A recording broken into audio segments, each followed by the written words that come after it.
Was he a god? Was he a devil? For millions, Diego Armando Maradona was both.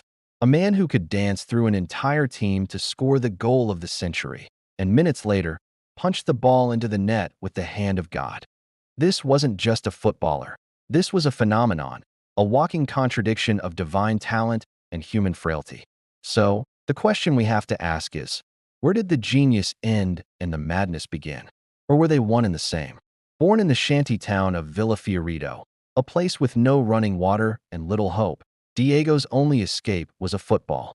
From the age of 3, the ball was an extension of his body. By 10, he was a local legend, a pint-sized wizard performing tricks at halftime for Argentinos juniors. His talent was raw, supernatural.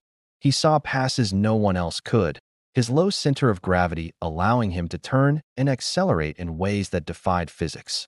He wasn't just playing football, he was conducting an orchestra with his feet. His journey took him from the youth ranks to Boca Juniors, where he became a national hero, delivering their first league title in years. The pressure was immense. He was seen as the savior of Argentine football, a symbol of hope for a country suffering under a brutal military dictatorship. Every touch, every goal, carried the weight of a nation's dreams.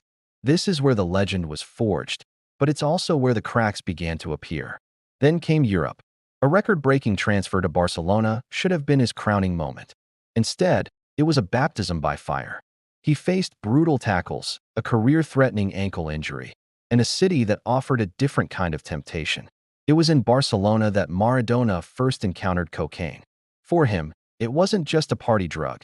He later described it as a way to feel invincible, a crutch to handle the unimaginable pressure of being Diego Maradona. His time there ended in chaos, a massive on-field brawl in the Copa del Rey final. It seemed the madness was starting to bubble to the surface. So, where does a fallen angel go? To Naples. At the time, Napoli was a joke in Italian football, a symbol of the looked-down-upon South. No one expected them to challenge the giants of the North like Juventus and Milan. But Maradona's arrival changed everything. He wasn't just their star player, he became their messiah. He embraced the city's underdog spirit, and they, in turn, worshipped him. He single-handedly dragged a mediocre team to 2 Serie A titles, a Coppa Italia, and a UEFA Cup. It was a miracle. In Naples, he wasn't just a footballer, he was a deity. Murals of him were painted like religious icons. Parents named their children Diego in his honor. But this divine status came at a terrible price. He had no privacy. He was a prisoner in a golden cage, his every move watched, judged, and dissected. The pressure cooker of Naples, combined with his connections to the local Camorra crime syndicate who supplied him with drugs and protection, created a perfect storm. The highs on the pitch were matched by devastating lows off it. His addiction spiraled.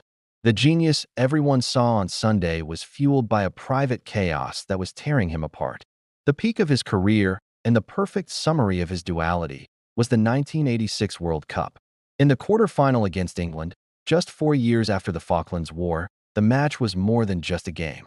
It was a battle for national pride. And in 4 minutes, Maradona gave us the ultimate paradox. First, the hand of God, a blatant, cynical act of cheating that he cheekily attributed to divine intervention. It was the act of a street urchin, a rogue winning at any cost. Then, just minutes later, pure, unadulterated genius. He picked up the ball in his own half and embarked on a 60-yard slalom, weaving past 5 English players as if they were training cones, before slotting the ball home. It's still considered the greatest goal ever scored. Genius and madness, divinity and deceit, all in the space of 4 minutes. Argentina would go on to win the World Cup, and Maradona was immortalized. He had carried his team and his country to glory. But what goes up must come down. The 1990 World Cup saw an older, more battered Maradona drag a far weaker Argentine team to the final, only to lose to West Germany.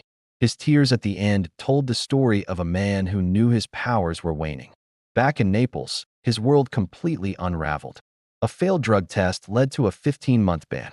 The god had fallen. He left Naples in disgrace, a shadow of the hero they once worshipped. His later years were a sad, public spectacle of his struggles. Failed comebacks, battles with extreme weight gain, health scares, and controversial coaching stints. He was loud, erratic, and often incoherent. The world watched as the man who once seemed to control a football with telekinesis struggled to control his own life. The madness seemed to have finally eclipsed the genius. So what's the verdict? Was it genius or madness? The truth is, you can't have one without the other. Maradona's genius was born from the streets of Villa Fiorito, a place that required a touch of madness just to survive. His rebellious, anti-establishment spirit fueled his greatest triumphs. He fought for the underdog because he was the underdog. His creativity on the pitch was inseparable from the chaos in his life. He needed to feel everything at its most extreme, the highest highs and the lowest lows. He wasn't a perfect role model. He was flawed, troubled, and self-destructive. But to reduce him to just his demons is to miss the point entirely. He was a force of nature, an artist who used a football field as his canvas. He gave hope to the hopeless and brought joy to millions. Diego Maradona's life shows us that sometimes the most beautiful light comes from the most turbulent flames. He was a flawed human, but a footballing god. And that is how he should be remembered. Thanks for watching. If you're fascinated by the complex lives of sporting icons, make sure to like this video and subscribe to the channel for more deep dives. Let me know in the comments what you think. Was Maradona the greatest of all time? See you in the next one.